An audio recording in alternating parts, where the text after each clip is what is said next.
Donc le président du Ghana décide de se passer des crédits du Fonds monétaire international. Sur quoi repose cette volonté, Benaouda Abdelrahim? Notre reprise économique va financer notre budget. C'est le raisonnement du président ghanéen Nana Akufo-Addo, élu fin 2016. Il a décidé de ne pas solliciter de renouvellement du programme du FMI qui arrive à échéance dans 2 mois. Devant le Parlement, il a dit sa détermination à assurer l'irréversibilité de la stabilité économique, de sorte à n'avoir, je cite, aucune raison de demander à nouveau l'aide de ce puissant organe mondial.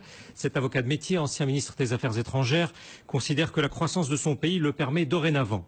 D'après la Banque mondiale, elle sera la plus forte du continent africain cette année, devant celle de l'Éthiopie, pratiquement 8,5%. Et le gouvernement compte en faire bon usage pour combler le déficit, objectif 3% en 2019.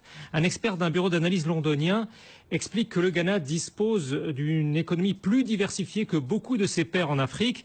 L'essor est d'abord dû à l'exploitation pétrolière depuis 2010, combiné à celui de 2 autres ressources, numéro 2 africain pour l'or et le cacao. Les investissements sont accrus vers le développement de l'agriculture vivrière et le chef de l'État s'est engagé à faire émerger une industrie manufacturière. Il évoque même une usine par district. Il y en a 216 au Ghana. Mais justement, est-ce qu'il s'emballe pas un peu, le président ghanéen, Benaouda? Un éditorialiste ghanéen met en garde contre l'illusion que procurent les slogans, mais une économiste d'une banque sud-africaine estime que ce qui distingue à présent le Ghana de bien d'autres, c'est son sérieux dans la gestion des finances publiques et dans la redéfinition de ses politiques publiques.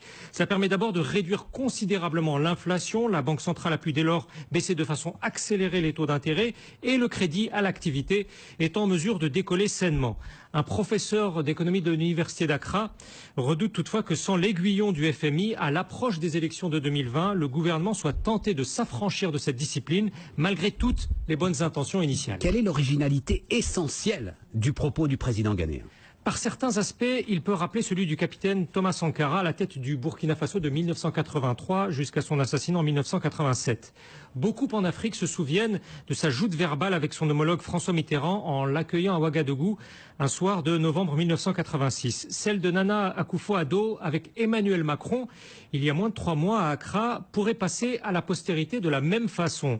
On se partage et on commente beaucoup une vidéo de 8 minutes. Le chef de l'État ghanéen se tient aux côtés du président français. Il explique, tout en rondeur et sourire, qu'il n'admet plus qu'on vienne de Paris, de Bruxelles ou de Washington lui faire la leçon sur l'avenir de l'Afrique et dénoncer comment lui voit les choses. Nous devons abandonner, je cite, notre mentalité de dépendance qui compte sur l'aide et la charité, dissocier l'Afrique de l'image de mendiante qui lui est associée. Et pour le président Akufo-Addo, cela commence par se passer des nobles bailleurs, je cite, qui nous soutiennent.